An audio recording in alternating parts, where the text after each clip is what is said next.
For a president who was nominated and inaugurated like this, the 46th president's first State of the Union address was also his first real moment of pomp and circumstance.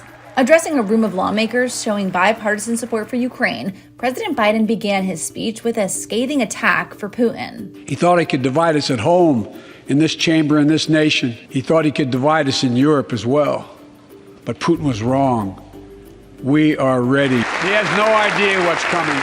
He announced some new penalties for Russia, as well as relief for Americans at the pump, who consume on average 18 million barrels a day. And tonight, I'm announcing that we will join our allies in closing off American airspace to all Russian flights, further isolating Russia and adding additional squeeze on their economy. Tonight, I can announce the United States has worked with 30 other countries to release 60 million barrels of oil from reserves around the world. The president ran through a laundry list of his first-year accomplishments. That's one of the first things I did as president, was fight to pass the American Rescue Plan. And it worked. It worked. We created jobs, lots of jobs. The economy grew at a rate of 5.7 last year, the strongest growth rate in 40 years. We're done talking about infrastructure weeks. We're now talking about an infrastructure decade. And while he didn't mention the Capitol insurrection or the Afghanistan drawdown or his failed Build Back Better bill, the latter did come out in other ways as a solution to inflation being felt around the country. Inflation is robbing them of gains they thought otherwise they would be able to feel. I get it. That's why my top priority is getting prices under control.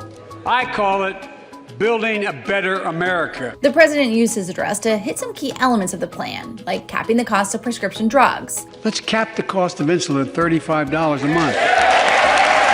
Limiting how much families pay for childcare. But middle class and working folks shouldn't have to pay more than 7% of their income to care for their young children. And closing tax loopholes. Well, let's make corporations and wealthy Americans start paying their fair share.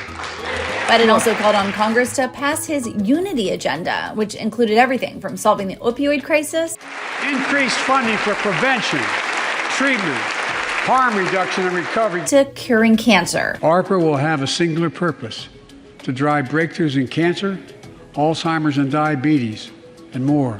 And the president distanced himself from some progressive rallying cries, getting bipartisan applause. We should all agree the answer is not to defund the police. It's to fund the police.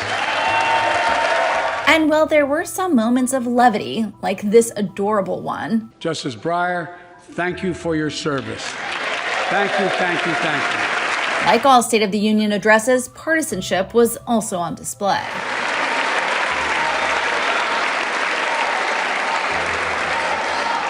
And as you might guess, I think we can do both.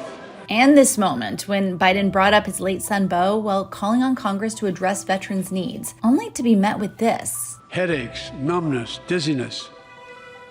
A cancer that would put them in a flag-draped coffin. I know. 13.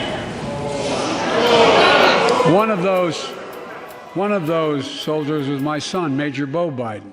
With Ukraine, the COVID-19 pandemic, and rising cost of living impacting every American, Biden closed by reminding both chambers of the strength in unity.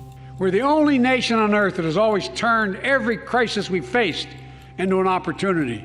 The only nation that can be defined by a single word: possibilities. So on this night, on our 245th year as a nation, I've come to report on the state of the nation, the State of the Union.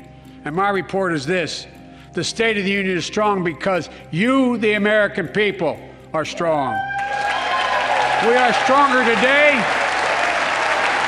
We are stronger today than we were a year ago.